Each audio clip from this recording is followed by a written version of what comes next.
All right, Allie Joe, what do you think? Do you think everybody's on? Okay, are we on? You're sure? Okay. Good afternoon, folks. Good to see everybody.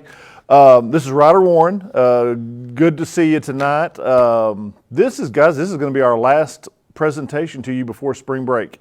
I will tell you on behalf of 3,000 staff members of Northwest ISD, we're ready for spring break. I hope everybody has a great, wonderful, very safe time during spring break. Guys, we all deserve it. We absolutely all deserve it. The Warren crew, the five of us, of course, my wife and I have 3 kids. The 5 of us don't get together very much all at one time anymore. So we're going to be blessed this next week and be together. So that'll be good. Our daughter, Taylor, actually, and I talked a little bit about Taylor when we were first starting these Facebook Lives when the COVID challenge happened. Taylor graduated from Texas A&M last year, but her graduation ceremony was canceled. So she got an email about a month ago that A&M is going to put on a special graduation ceremony for her. So we're going to go and support her this weekend. It'll be good for her to be able to go through that. So that's pretty cool. I'm very glad that they're doing that for those kids who work so hard at A&M. So, guys, I think we got a good presentation for you tonight. As usual, we have a PowerPoint for you to look over, and this is going to be on the website. You can look this up. For those of you who are tuning in live, fantastic, great to see you. For those of you who will be showing up later, great, glad you're doing that. We have the same cast of characters. Allie Joe Owen is here. She's running things. She's a student here at Northwest High School, and she's running the show. And then Michael Griffin, our Assistant Superintendent of C&I, is here to answer any questions. Tim McClure, and we're keeping in the same vein, as we're really focusing in on our bond election. I've got some preliminary information for you, just some announcements, some celebrations. And then, we introduced the bond to you a couple of weeks ago. And then last week, Brian Carter, who is our Assistant Superintendent of Finance, he came in and we really concentrated on the financial side last week. Well, Tim McClure is here. Tim is, of course, our Assistant Superintendent of Facilities. And Tim is going to present to you really talking about the projects themselves and looking at, making sure that we have equitable learning environments across the district so that our kids are going to have the same experiences no matter where they live. That's important to us to make sure that we have those kind of learning environments, whether they be in our newer buildings, our renovated buildings, our older buildings. It doesn't matter. We have great buildings no matter what age they are, and Tim and his crew make sure of that. He's going to take you through all that stuff. So Angela Scott's here, and she's going to be doing the questions again. For those of you who are here live, we'll at the end of the program, we will stop and we'll try to answer as many of your questions as you have. So again, thank you for being here. And so let's get to our presentation tonight. Let's start absolutely with some celebrations, and I love showing you pictures, guys. Look at this group. We had seven NISD swimmers place at the state meet, and so we're very proud of our Texans, our Bobcats, and our Eagles who did such a great job with their swimmers this year. Folks, those of you and their parents, there's a lot of you out there. Either you're a parent of a DI student or you're actually coaching a team. In fact, Tim McClure is a big DI parent and coach, and it has been for a long time, and he loves DI.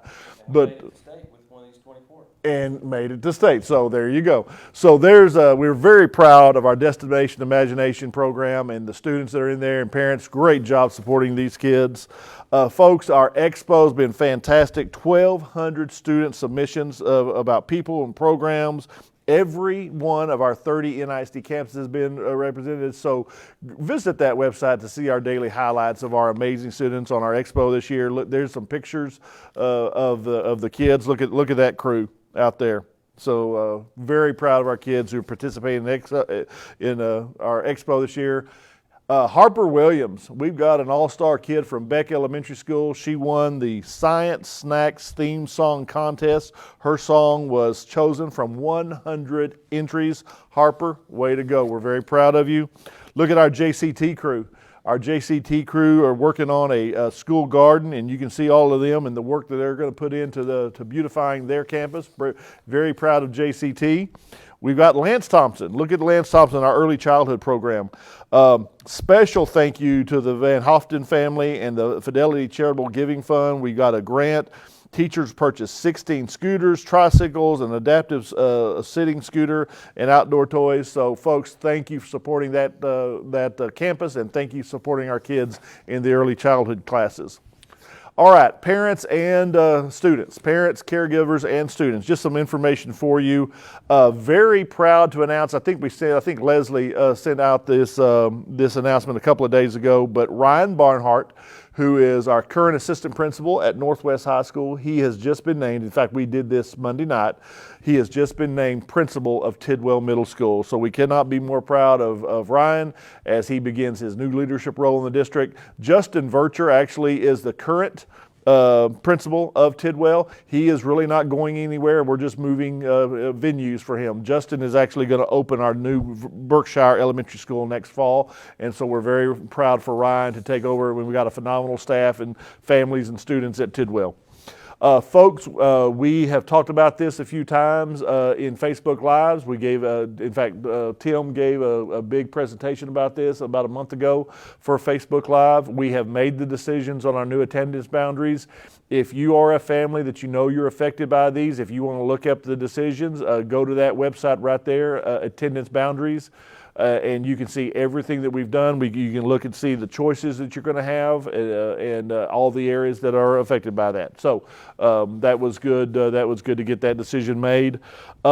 Seniors and senior parents and caregivers, we have nailed down graduation. You know, this was a big decision, Michael. This is the thing that we kind of worked on almost all the way up through May on last year, trying to figure out what we're going to do graduation. So it's really good to get this decision made now here at the 1st of March. But we are going to maintain the same days that we have already announced.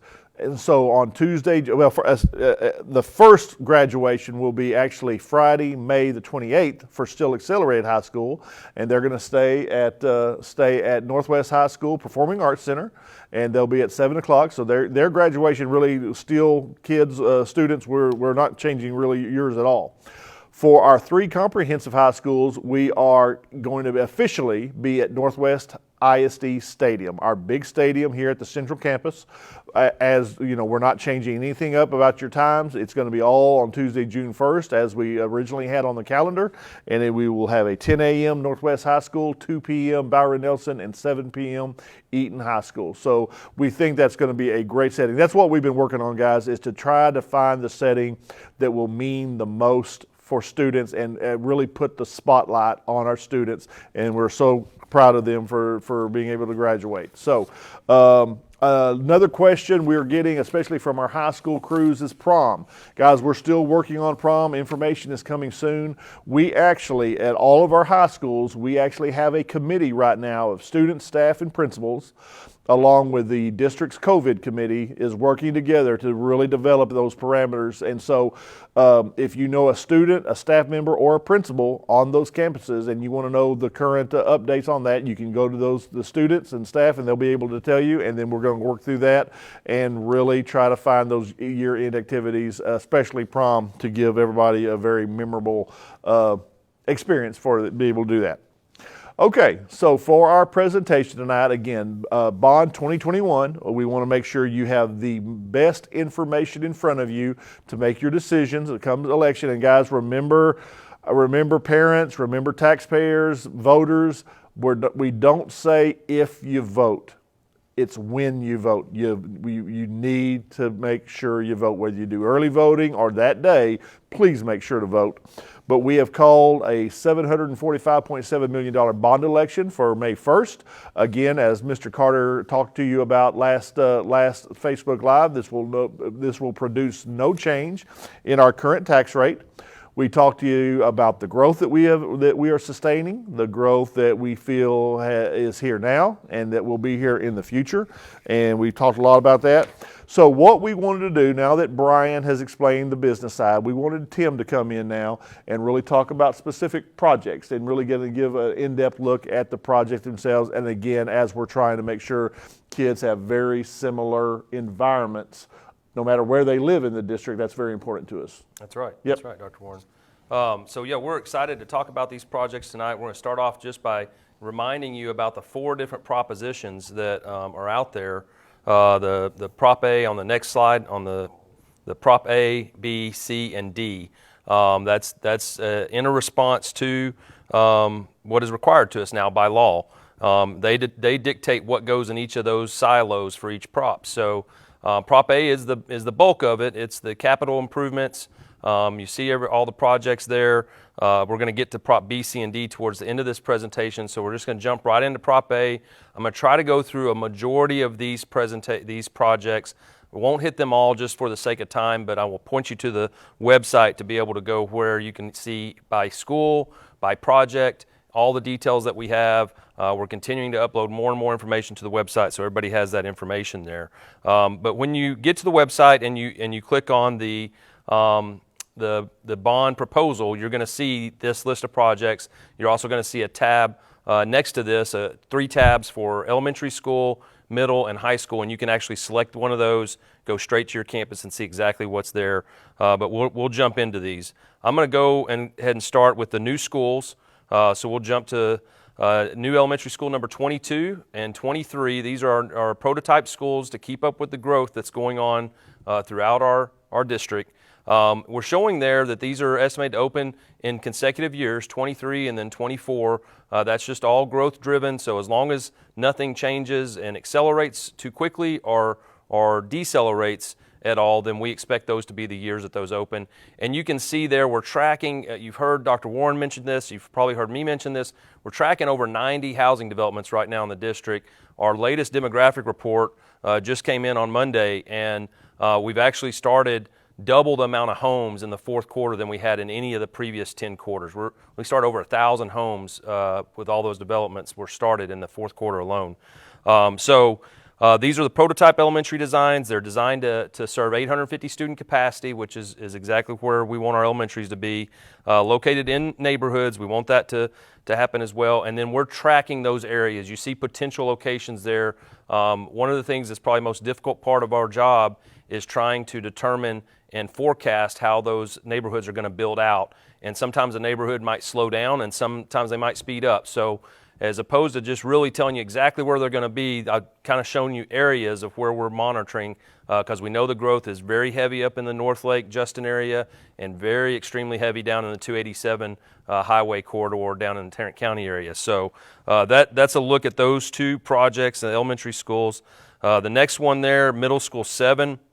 This is an important one because this will provide some well-needed relief at our middle school campuses, especially in the south area of the district. The Wilson and Adams areas, that Highway 287 corridor is growing really fast there.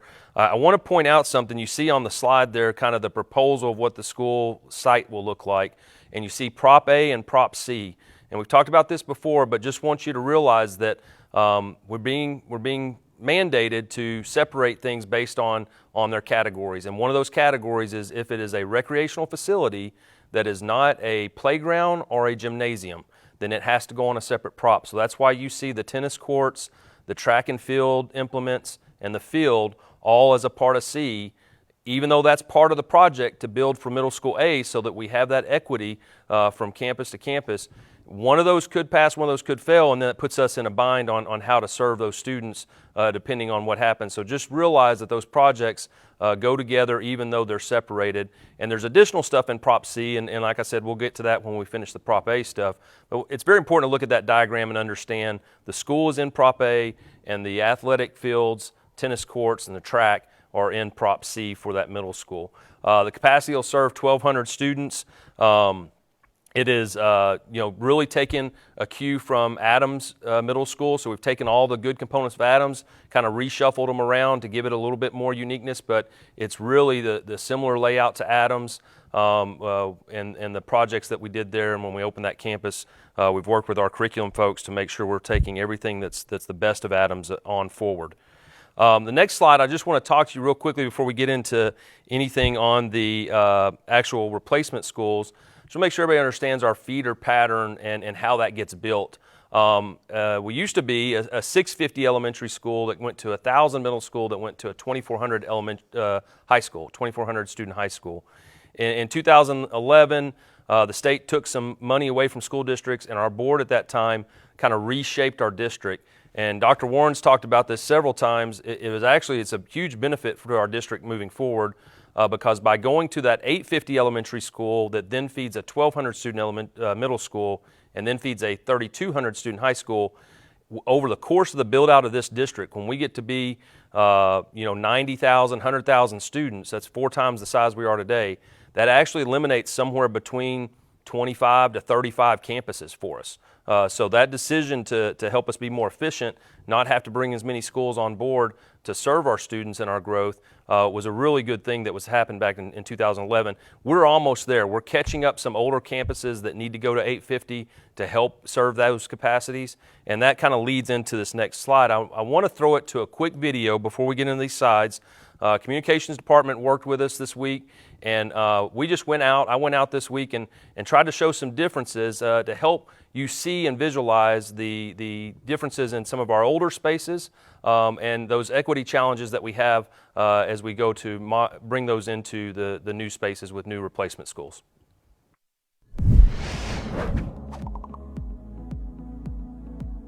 Welcome to Hatfield Elementary's new library.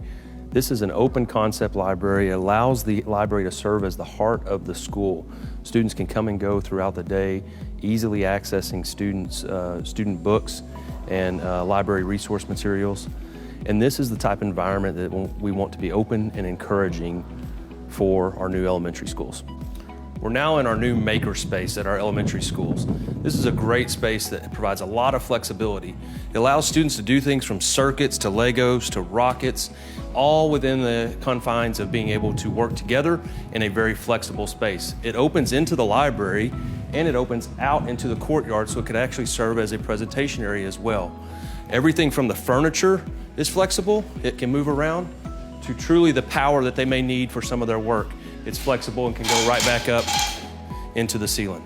So here we are at Hatfield Elementary Library. Obviously a pretty big difference compared to our new prototype elementary school libraries.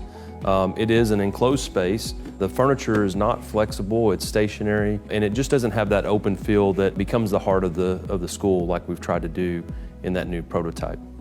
So this is another unique feature in our new schools, both at the elementary level, middle school level, and high school level, is these foldable partitions between each classroom.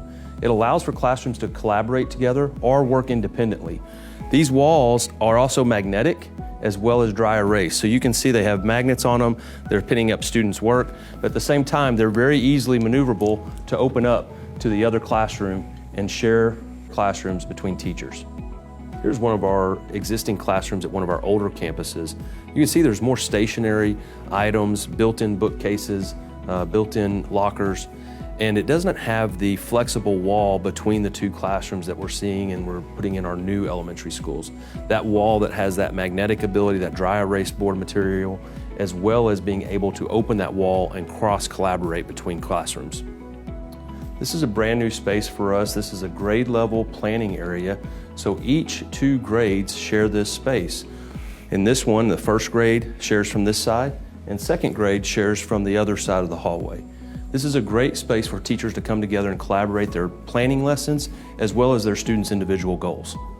This is the new prototype design for our cafeterias at our elementary schools that serve 850 students. Unlike the cafeterias at Seven Hills and Hatfield, which serve 650 and 450 respectively, this cafeteria allows for a transitional space for performances that could seat even more than 850 if needed.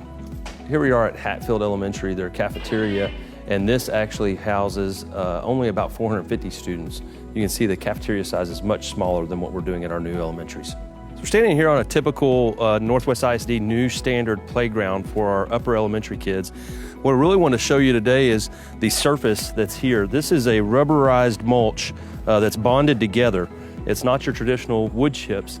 And so we want to be able to put that surface everywhere It allows more accessibility for students to be able to get onto the playgrounds without taking some of those wood chips home, and it also provides a more cushioned fall area for them.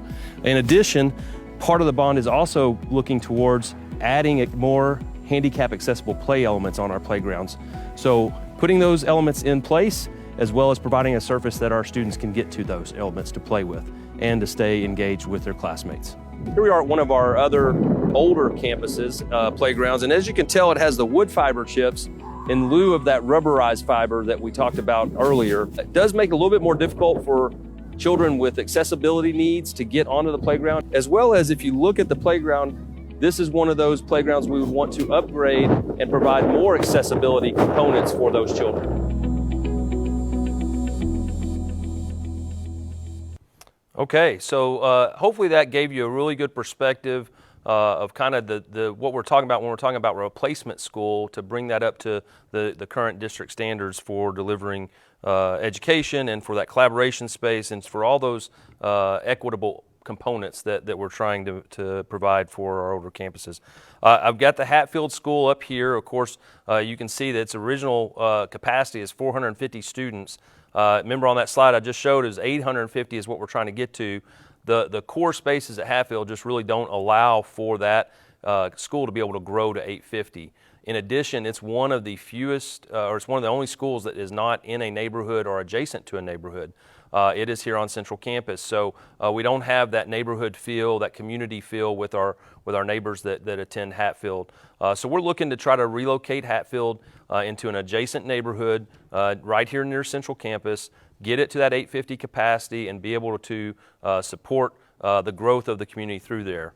In addition, I'm going to talk real quickly about why we're not going to tear down Hatfield, which is another project, and that is the expansion of admin space at Central Campus. Hatfield sits right next to our central admin space, and one of the key things to note about reusing that purpose of Hatfield Elementary, converting it to an administrative space, is that we have grown about 4.5 million square feet in educational space alone since 2000. So that's a lot of square foot. I mean, we were about 1 million in 2000, and we've added 4.5 million, all educational space, 0 administrative space. So this really allows us to span out, and it's a building right next door to admin, so it keeps it right there on Central Campus and allows that elementary to be placed in a neighborhood and to a size that it needs to be to handle the growth.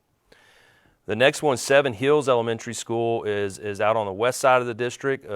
It again is also one of our older schools. It was 650 capacity originally, but it actually had to have some other additions to it to help with it. And when it did that, it actually shrunk the gym. The gym's not a full-size gym. All the classrooms kind of surround the cafeteria. So again, some of those infrastructure pieces in trying to expand hallways, expand the cafeteria space, expand the gym, when you have the classrooms and other components surrounding that, it does make it a difficult piece to bring it up to that 850. Now, Seven Hills actually sits on a site that's big enough to handle the new school. So this is going to be a unique process for us to be able to build a school while school's going on, and then over a summer be able to take down the old school and students come back to the same location but to a brand new building. The next one we're going to look at is I want to show you, we're going to go to a video for the secondary. We watched a brief video there for the elementary schools to kind of show you some differences. We're going to move into the secondary projects, the replacement projects and the renovations. And so let's look at the slide or the video, excuse me, on what those look like and those comparisons to our older campuses and our newer secondary campuses.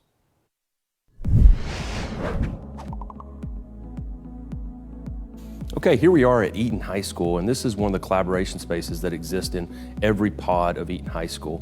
The nice thing about this space, as you can see, is it allows for students to come out of the classroom and be able to work together and collaborate together. Of course, during COVID times, this has allowed for extra space to be able to separate from one another as well. The neat thing about this space is all the classrooms you see surrounding the space all empty into it. So you still have that visibility back into the classroom, that connection with the teacher and the student, but also that freedom to come out and work with other students. Here we are at a typical classroom hallway wing at Northwest High School. It looks much different than that at Eaton High School. Eaton had those collaboration areas where all the classrooms opened out into. Students could come out there, work together, do presentations together, but still have that visibility back and forth between the classroom and that collaboration area. Here, not so much. In addition to the collaboration space, another important need at the Northwest High School is the expansion of the corridor spaces to be able to handle that increase of students from 2,400 to 3,200 students. As you can see here at Eaton, we have plenty of space as you walk up and down the corridors. Here we are at Northwest High School in one of their standard hallways connecting classrooms, athletic spaces, fine arts spaces. You can tell the hallways are much more narrow, the ceilings are shorter, and you just don't have that room to be able to grow a capacity from 2,400 students to 3,200 students like we do at Eaton and Byron Nelson. We are at Adams Middle School, and this is a shot of a standard corridor of classrooms, and you can see we have the wide corridors as well as space up and down the corridors for collaboration, as well as a larger area behind us that allows for breakout of multiple students to work together in groups. They have screens so they can use the screens to present in groups and really still have that connectedness back into the classrooms on either side. Here is a traditional hallway. We're at Pike Middle School. Of course, you see the lockers, a narrow width hallway, very little visibility in and out of the classroom, so you can not see that learning on display that's going on in the classroom. And of course, what is missing here from our new prototypes are the ability to have that collaboration space out in the hallway. We're here at Adams Middle School in their theater arts department, and we're shooting a shot through the door that leads out to the main stage in the cafeteria. That door is a part of a wall system that is actually available to open up and extend that stage all the way back in here to the black box. This is a multifunctional space that allows for a classroom setting to be in here, even a secondary classroom setting, and in a wall while lunch period is still going on. Here we are at Pike Middle School's fine arts area. Of course, a big difference from what we showed you at Adams Middle School's fine arts area. The stage is open directly into the cafeteria, and it's a much smaller stage. You do not have the partition wall that helps separate this off and become a classroom, nor do you have the black box space like what we have at Adams. Here we are in the Pike Middle School. This middle school has a much smaller footprint, and therefore the library is actually smaller as well. Furniture is not as collaborative and is not as flexible, and so it does make for a little bit smaller space than what you see at Adams.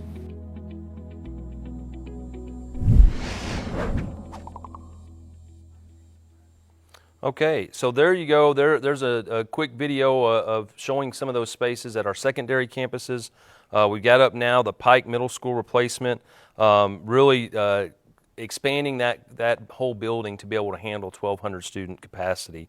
You can see some of the concerns we have there.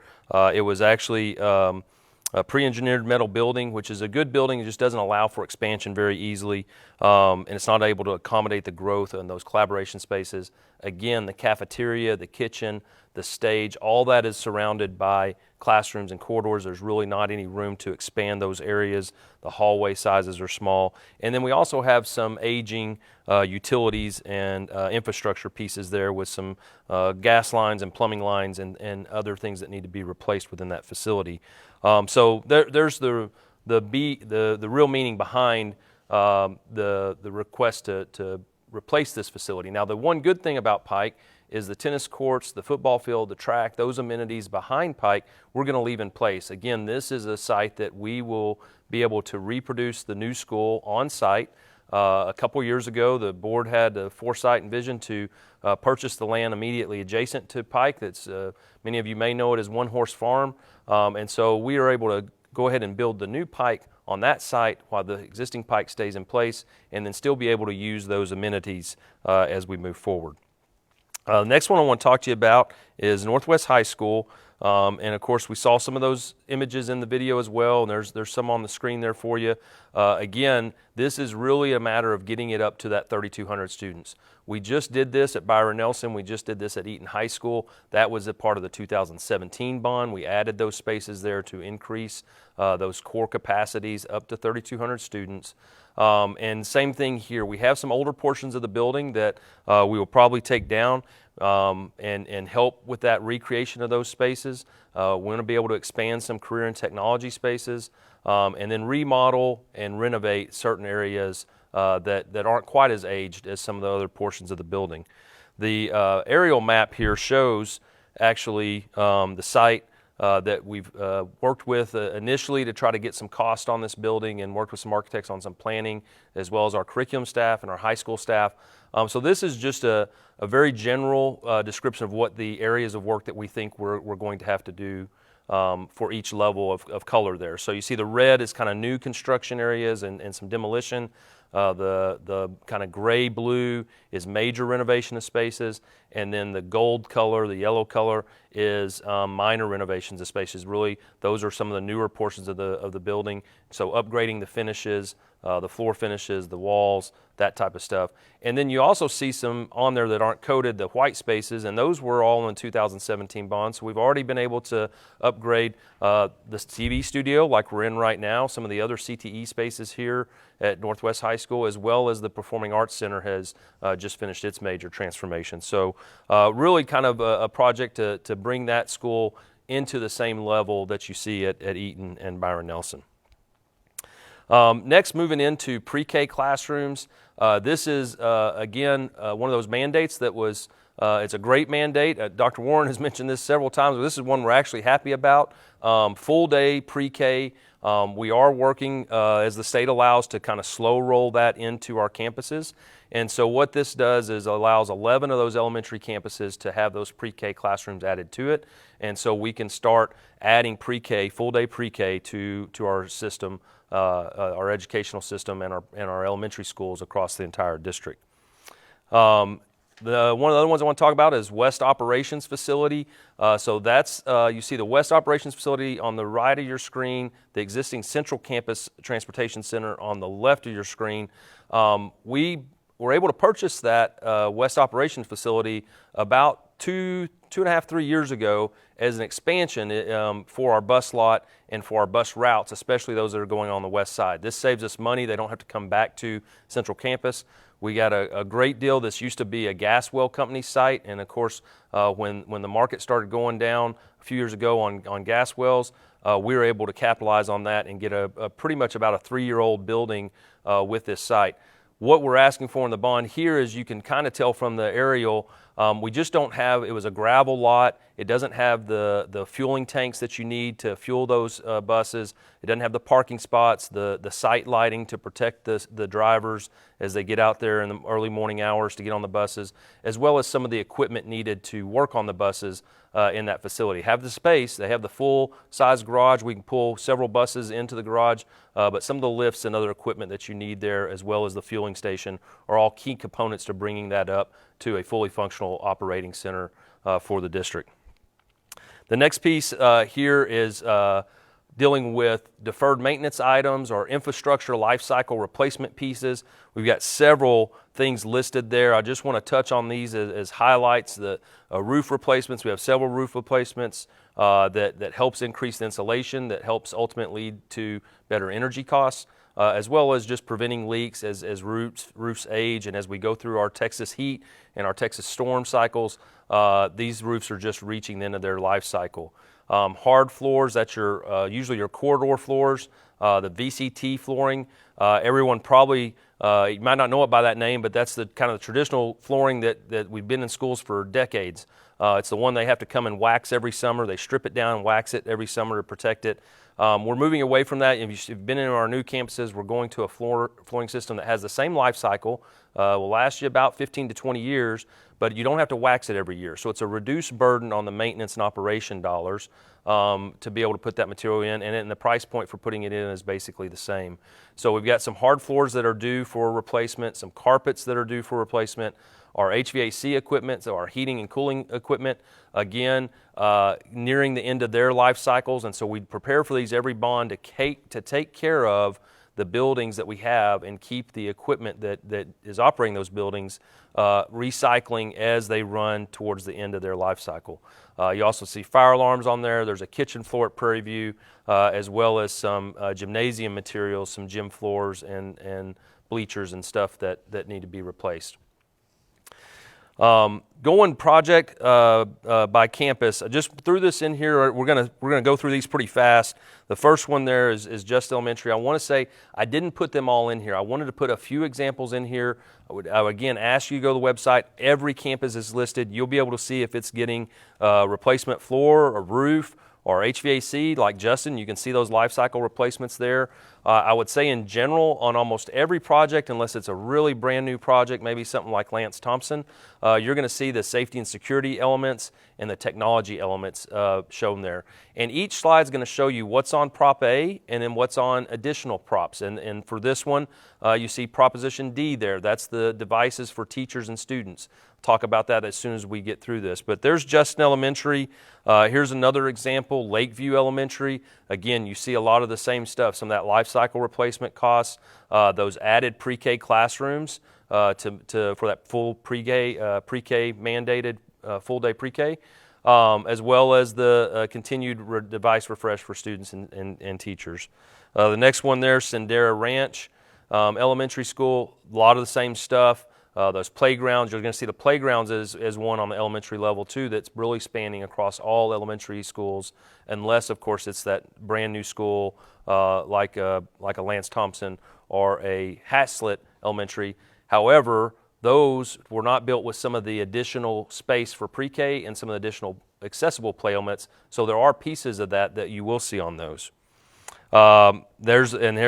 Perfect segue right into Lance Thompson. The next slide there, you can see expanding that space, that pre-K space in the playground area, and additional accessible play elements, and then device refresh at Lance Thompson. So you see there's a newer campus, and obviously you wouldn't expect to have a lot of projects on that newer campus. Moving into the middle school level, same thing. You can click on the middle schools there. I just randomly picked one middle school and one high school, so you can kind of see what is outlined there. The Proposition C you see there, resurfacing the tennis courts on Chisholm, and then of course Proposition D for the teachers and students device refresh. And then the last example, there's Byron Nelson High School, and of course, like we just said, we had a lot of work in the 2017 bond at Byron Nelson, but there's still that device refresh. There's still some technology and safety security items those are probably always going to be reoccurring pieces just so we can keep up with our technology. That's ever important, especially in this last school year. We've realized how much we rely on technology, and then of course to keep our students and staff safe with upgraded safety and security. Okay, we'll move on to Propositions B, C, and D. I talked about them a minute ago, but just to kind of give you the highlights, and then we'll go through them real quick, and then we'll wrap up here. Proposition B, stadium renovations. That is any stadium that is over 1,000 seats now has to be on a proposition by itself. It doesn't matter what type of work you're doing to it. You could be putting a fresh coat of paint on it, and it still has to be on a separate prop by itself. That's the way the law is written. Proposition C is recreational facilities that are not a gym or not a playground. So anything you did recreational-wise, if we were doing baseball, softball fields at our high schools, those would be on Prop Cs. Right now, we're really focused on tennis courts and those additional athletic field and track components at Middle School 7 to go with that new project. And then Prop D, we've talked about that before. I know Mr. Carter last time talked to you about how those bond funds for technology devices, we put on a 3-year term. So those are not going on the long term. Those are short term to pay off those very quickly. So we're not financing that over 2 decades. But that's the devices for technology. So just jumping into those projects real quick, I just did a couple of screen grabs from the website. I wanted you to be able to see what these look like when you get to the website.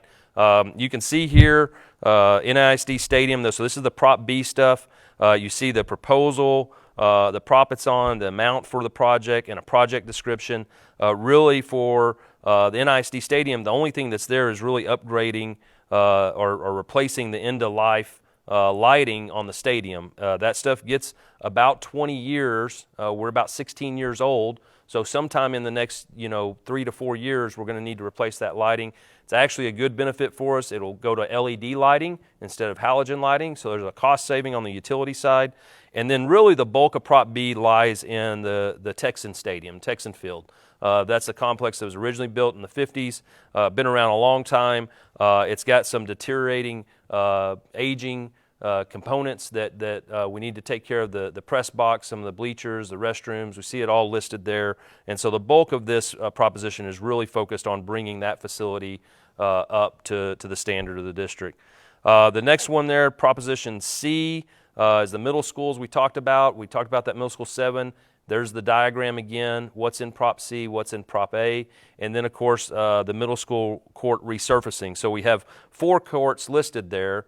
That would be Chisholm, Pike, Tidwell, and Wilson. Of course, Adams is a brand new court, and so that leaves Medlin out of the mix. Well, the next slide will show you why Medlin's out of the mix.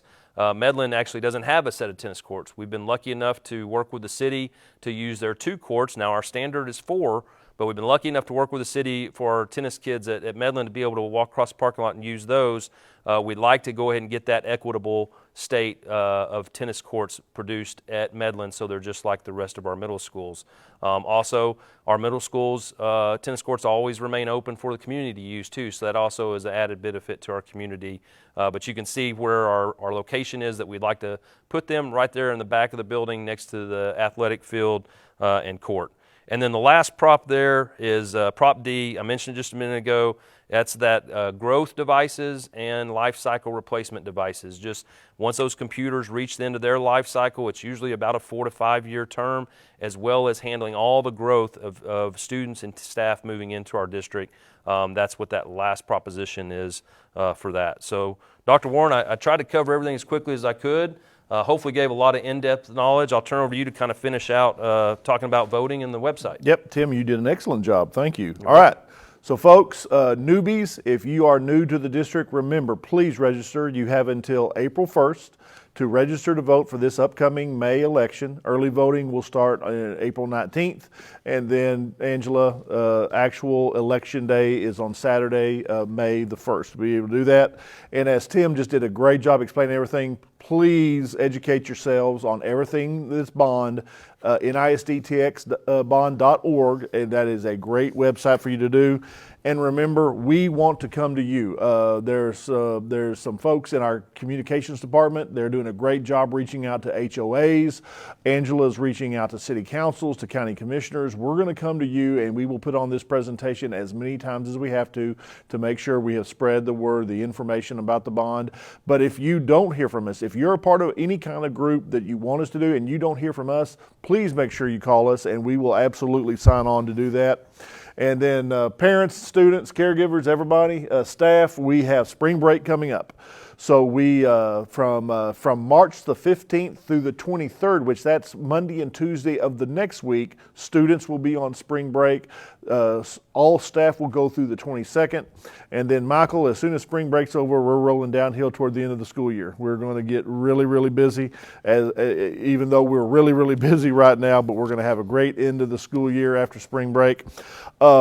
Anybody who regularly checks our COVID-19 dashboard, and if you check today, I think we had Tim, I think we only had about 25 active cases, which is fantastic. You know, I'm very sorry we've got 25 folks out there with COVID now, but that's the lowest number it's been in a while, and I'm so proud of everybody. And we're as we talked about last week, we're really trying to roll toward the end of this thing, and we're gonna keep being vigilant and following our protocols, so that next school year we will be as back to normal as we can get. But if you remember, before big breaks, before the Thanksgiving break, before the Christmas break, we're going to shut down the dashboard. Our staff is not going to do that. We want our staff to enjoy a good spring break, who keep that thing up, and our campus staff who do that, all the principals, assistant principals, nurses, counselors, everybody who does that.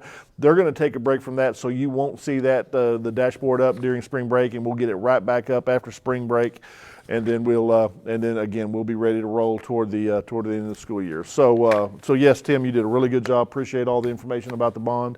Angela, do we have any questions that we can try to answer for tonight?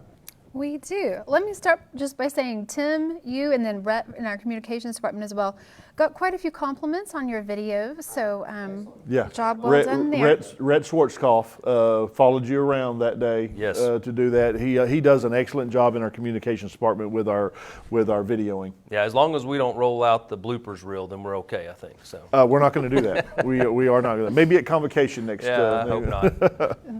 Well, Dr. Warren, you started off sharing about our graduation plans. Yes. We've also had a few families comment and question about like kindergarten graduation or fifth grade graduation.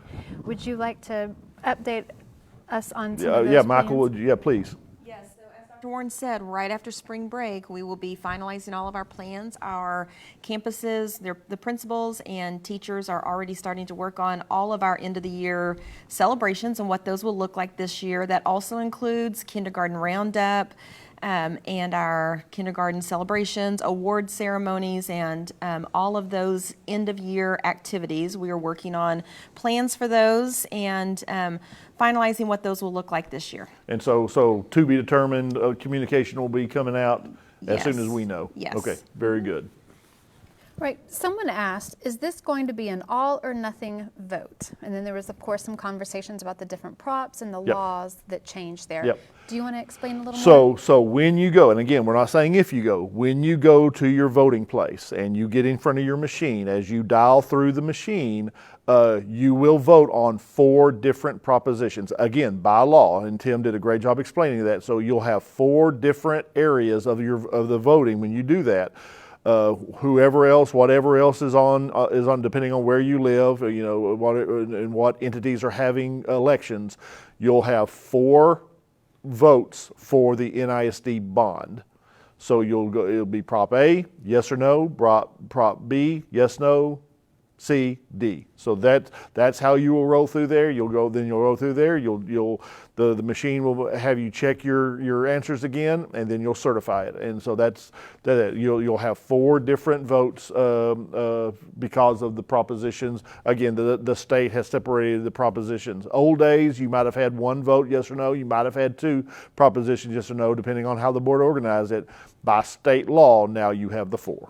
And Dr. Warren, if they go to our website and click on the voting info, we actually have a sample type ballot there for them to see as well. Yep, you'll see exactly the exact wording of what you'll see when you click on that button on your voting machine. Good question. All right. Someone else asked, are the tennis courts at Pike going to be fixed under this bond proposal? Yes, those tennis courts, as well as the other 3 schools I mentioned, are all part of the bond to refurbish and replace the surfacing and fix any fencing or anything like that is needed at those facilities. Good. Okay. Can we go one more? Sure. Someone else had asked about our middle school design. So is Wilson modeled after Pike or Adams? And then do you want to talk about our future middle school designs That's a as great well? question. So Wilson was not modeled after anything. Wilson was kind of a new prototype stepping into new pedagogies for the district when Wilson came on board. We took the best of Wilson and we kind of ran it through the ringer with our curriculum folks, with our teachers, our principals, the staff, and that helped form the opinions for Adams. And then we basically are doing the same thing with Adams to go to middle school 7. So there's a lot that really is not changing when it comes to Adams and middle school 7. The pieces may be shaped in a different place, but there are some differences that we're improving upon. But there's a lot of the pieces, like the fine arts piece. We have really good feedback from curriculum, our fine arts piece. They really love how the stage is integrated. You saw it in the video. Those components, where the band hall is, where the choir rooms, the ensembles, that chunk is staying. The classroom wings are staying. They've just been repositioned. So it's really hard to say you're going to do a prototype middle school like we do our prototype elementary schools, because you're just talking about bigger pieces that have to be remanipulated based on the land that we have and things like that. So, and we try to give them all a little bit more character so that they have some individuality once you get to secondary schools. You start getting into the team sports and team activities and UIL and fine arts and all those things. And so want to create that school pride with those elements, and that helps with having a building that's unique. Great. All right, Angela, anything else you think we need to go over? Actually, there have been a couple of comments, and I know the board discussed this a little bit the other night. Will the tennis courts, sorry, I just lost the question. Will the tennis courts be available to the district's residents when not in use by the students? That is a great question. That's a very current question, Tim, too. It is. Tim actually gave a presentation, gave a report to the board this last Monday night. We had our normal March board meeting this last Monday night. And Tim actually is working on a plan. We've had a lot of, and if you guys remember, as we went through COVID, went from the shutdown all the way through the beginning of the new year, And the thing was, during that time, kids just did not have a place to go at all. You know, we were all at home, we were all doing this stuff. And as we've reopened all of our schools this school year, we've stayed in school. We do still have some remote kids, but the question kept coming around from several different communities. Could we have some time where we could use school facilities after hours, you know, definitely not during school time, but just kind of make them into community assets. So, you know, when we talk about the aquatic center, we've always talked about it as a community asset. It's going to be open for you to be able to use when we get those regular hours set up. So Tim is actually working on a plan where, and we chose our middle schools because there's more middle schools than there are high schools. So we're working on a plan where we're actually going to be able to open up our middle school facilities, our track facilities, our fields, our tennis courts, so that you will be able to, you know, citizens will be able to go walk the track, kids will be able to go play, things like that. You know, as long as we can keep them in good shape, protect them, and making sure that we're all respectful of the property themselves, because again, those are there for the kids to use in their school experiences. But if we can do that, we'll be very proud to open up those facilities, and we'll be announcing that, you know, the plan very shortly to be able to do that on the 6 different and then if it's approved at the 7th middle school. So you'll have a really good across the district chance to be able to use those depending on where you live. So that's definitely more to come on that one. So that's a great question. All right, Michael, anything else to include from C&I before spring break for our folks? I don't think so, other than we will be back after spring break. Oh, okay. Well, that's a great point, Michael. Let's talk about that for just a second. All right, Michael, we're going to ask everybody to take home their computers, their laptops.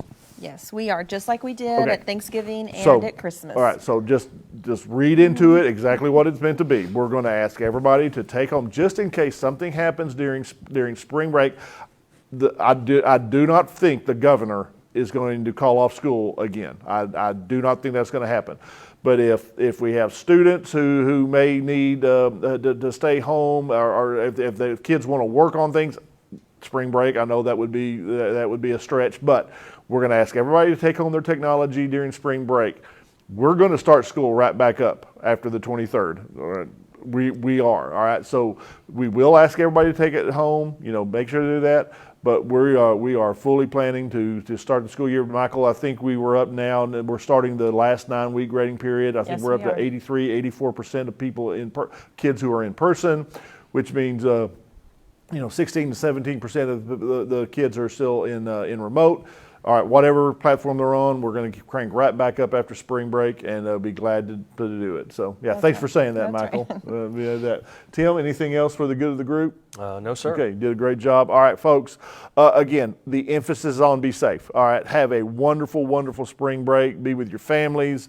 Have a wonderful time, but please be diligent and vigilant about being safe, and we will see you after spring break is over, and we're going to roll to the end of the school year. We'll have some more. I don't know if we're going to do this every week, Facebook Live every week, but we will have more Facebook Lives on a lot of different subjects all the way through the end of school. So thank you. Thank you for support. Thank you for supporting our children. All right, be safe. Thank you.